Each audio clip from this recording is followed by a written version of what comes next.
Now we have to drive it forward and implement, realizing there's not going to be a lot of new money from acquisition right now, so we need to set the systems in place so that we're ready to purchase or provide in government at the leadership level in New York State government, that I have in the private sector was at the New York Daily News in New York City, where I worked for 4 years. If there's any more exciting place than government to work, and I'm not so sure there is, it's for a daily newspaper with a circulation of 2.2 million. I worked in places like the press room, the editorial room. I worked in the editorial room actually the day that President Kennedy was assassinated. You see a whole different perspective of life when you work for a daily newspaper. In that job, I was responsible for the integration of new technology into newspapers. I was bringing in new press folders and press machines, actually rigging them through buildings at 220 East 42nd Street in New York City. I also was director of marketing and sales and new product development for the BigNet Corporation. That is a firm that automates systems to help local governments purchase commodities and services better. It's a system that we now use here in our town government. And I've had other business experience of various types and not-for-profit leadership experience as well. Thank you. Mr. Clarence. Sure. Well, I was thinking about this today. My business experience actually started on Delaware Avenue, so it's kind of appropriate that I'm still working here. But I started at the AP when I was 16 years old. I worked at Friendly's, then I moved up to the Four Corners and worked at a bank up there for several years. Then I continued my banking career. I spent 32 years in banking. I worked in retail banking. I worked as a commercial lender doing business development. I worked as a municipal account officer working with municipalities on doing financing and banking for them. I worked as cash management a salesperson working with companies on managing their cash flow and working with lending and other banking needs. And then my last 10 years I spent working in information technology with KeyBank. So I have a kind of broad brush of experience throughout banking. I think my finance background was very helpful to me when I came into this position. I realized that when I got here. And also my IT background, because I've been able to look at some things, and we've done some pretty interesting automation here in Town Hall to improve workflow and reduce the amount of time it takes to get things done around here. And we're also looking at additional things that we can do in order to improve things and hopefully reduce costs to the taxpayers. So I think my background is a pretty strong background as town supervisor. Thank you, Mr. Cunningham. Next question also to you. Openness and transparency are desirable characteristics of any level of government. As supervisor, how will you improve the openness and transparency of Bethlehem's town government? That's a good question. I think that our town government has been probably as open and as transparent as it can possibly be. Starting with our town hall meetings where we allow residents to speak both at the beginning and end of town board meetings.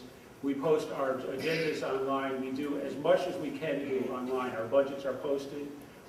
One of the things that I started when I came into town hall is I started doing budget workshops early on in the budget cycle. They're open to the public, and it allows the town board to work with department heads and understand their budgets, understand what their expenditures are, and help me to manage and to create and manage a better budget for the town.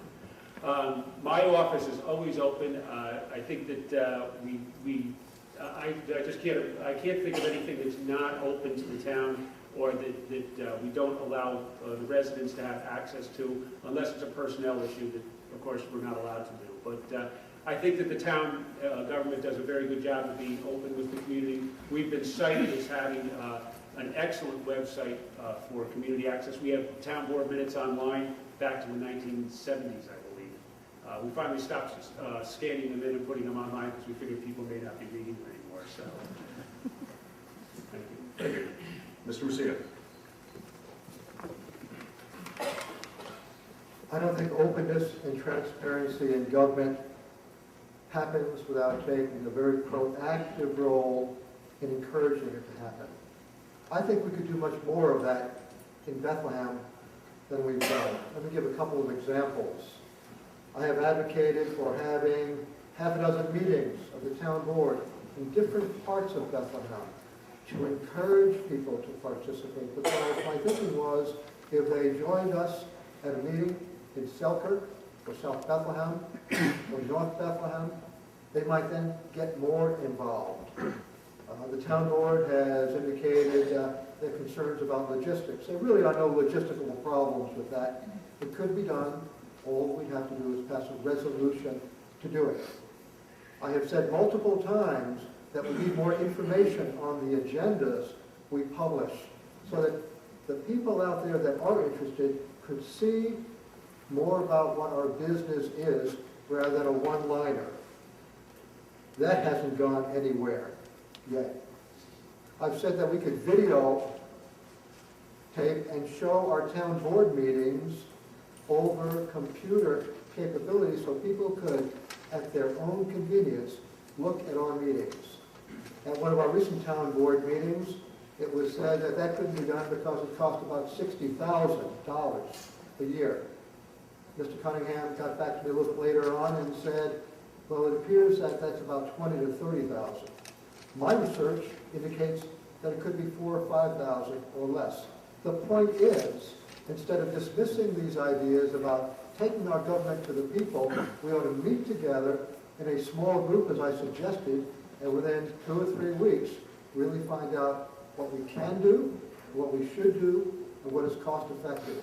Open and transparent government doesn't happen by accident. Thank you. Mr. Messina, do you support the state's Climate Smart Community Pledge? Well, that's a very good question. I voted against that pledge on the town board. It's one of those 1% areas that Mr. Cunningham and I guess I disagreed on. And I voted against it because of a process issue and a product. How you get to a decision is an important thing. That climate resolution came before the town board in an agenda on Friday. We had to act on it by Wednesday. That's how everything is pretty much conducted in town. Not a lot of discussions ahead of time. I thought it was, frankly, not very professional. There were typographical errors. It didn't include key things like savings that could be achieved on diesel fuel. It was not, in some respects, consistent with a 20-page guidance piece that was put out by the state of New York 2 or 3 weeks before that. And I just felt that we as a town board needed to spend another week or two on that so we could do it right. The town board voted 4-1 against. Not an unusual phenomenon on our town board. And frankly, I was disappointed not so much that folks didn't take the time a week or two to really get it right. I was disappointed that 4 days later, I see a press event with the DEC, Environmental Conservation Commissioner, with Mr. Cunningham and some of our town board staff proclaiming us a green community. Process counts, and the reason you go in a different direction counts too. Thank you, Mr. Messina. Mr. Cunningham, do you support the state's Climate Smart Community Pledge? I do support the state's Climate Smart Community, and I do understand the process does count.